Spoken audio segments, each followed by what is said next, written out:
Hallo, leuk dat jullie weer kijken naar mijn nieuwe vlog. Wat ga ik deze week laten zien?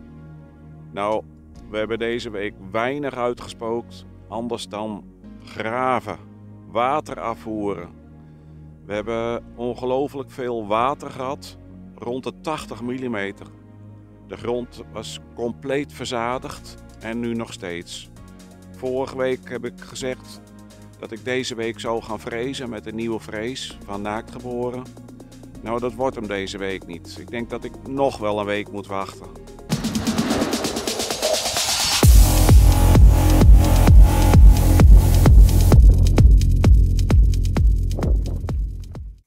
Ik sta hier bij dezelfde geul waar je net een stukje van gezien hebt dat Jan aan het graven is. We zijn een aantal dagen aan het graven geweest om het water af te voeren waar we nog niet gefreesd hebben. Nou, de grond is hier nu nog hartstikke nat. De aardappels komen er al wel wat uit, maar het is nog kleddernat. Uienbieden hebben we ook niet meer kunnen doen. De uien groeien ondanks al het water toch nog wat.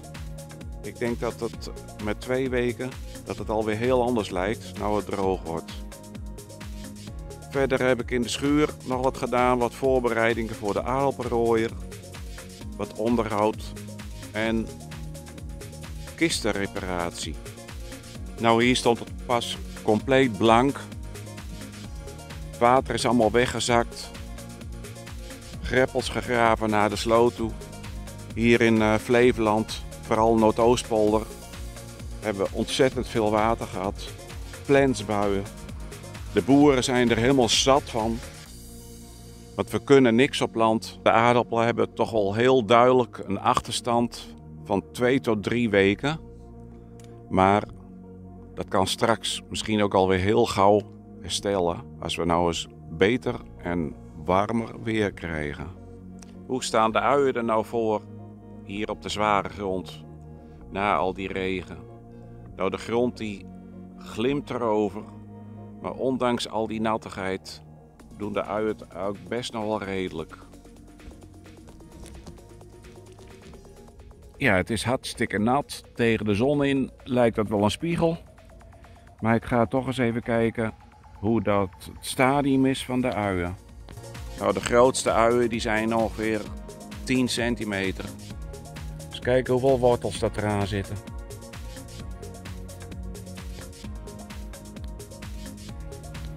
Er staat hier nog water, dus dan zal ik maar eens even spoelen.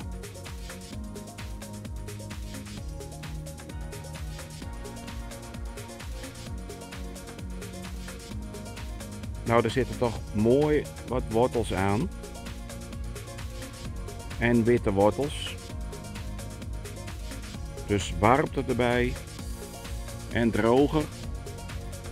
Dan kunnen ze groeien. Ik wil jullie nog iets vertellen over de spuit. Die spuit die wordt natuurlijk gekeurd, anders mag je er niet mee spuiten. Als die keuring gebeurt, dan worden de doppen gecontroleerd of je de goede doppen eraan hebt zitten.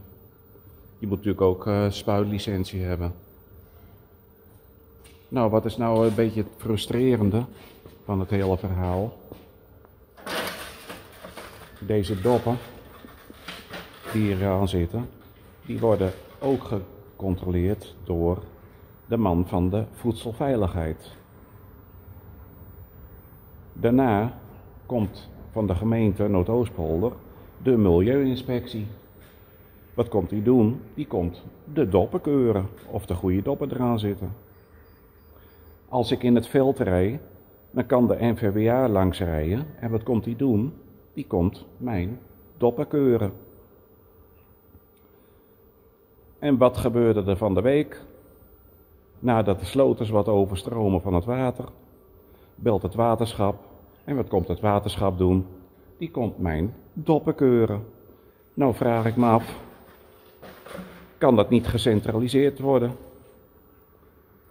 Als mijn spuit gekeurd wordt, worden de doppen gekeurd. Dan zijn de doppen goed, anders wordt mijn spuit niet goed gekeurd. Dat al die instanties naar één bedrijf kunnen bellen of inloggen. om te kijken of ik mijn goede doppen gebruik. Bespaart die bedrijven heel veel geld en mij heel veel geld en tijd. Dus ik ga zo de koppig nog schoon spuiten en ik ben begonnen met het eerste onderhoud van de aardappelrooier. Nieuwe matten worden erop gelegd. Ja, zo nu en dan gaat er toch eens een keer een kist kapot. Hier de onderste plank is kapot. Nou, die trek ik er straks af. En de middenplank haal ik er ook af. Want die middenplank die zit me eigenlijk in de weg. Met de kantelaar die ik gebruik, heeft die plank geen functie. En omdat ik een kistenvuller heb die uit 2 dakjes hier maakt. Zo. En hier ook nog een dakje.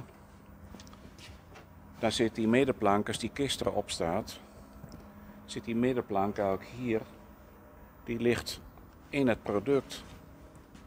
Dus die haal ik er nu gewoon af en die gebruik ik als nieuwe kantplank van mijn kist.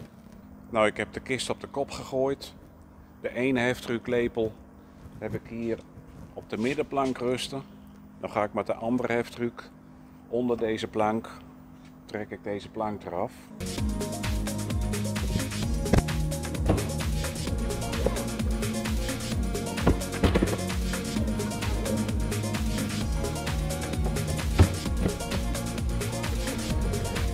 Nou, de kapotte plank is eraf. Dan kunnen we zo de spijkers weer van gebruiken. Dan ga ik deze heftruck even verzetten.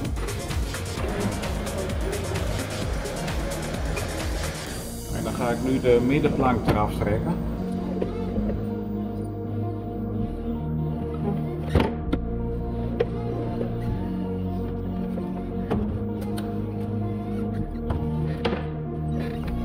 Nou, de middenplank is eraf. Sla ik de spijkers terug, die gebruik ik weer op de kant. En dan ga ik hier even klosjes opslaan voor de afdichting van de lucht.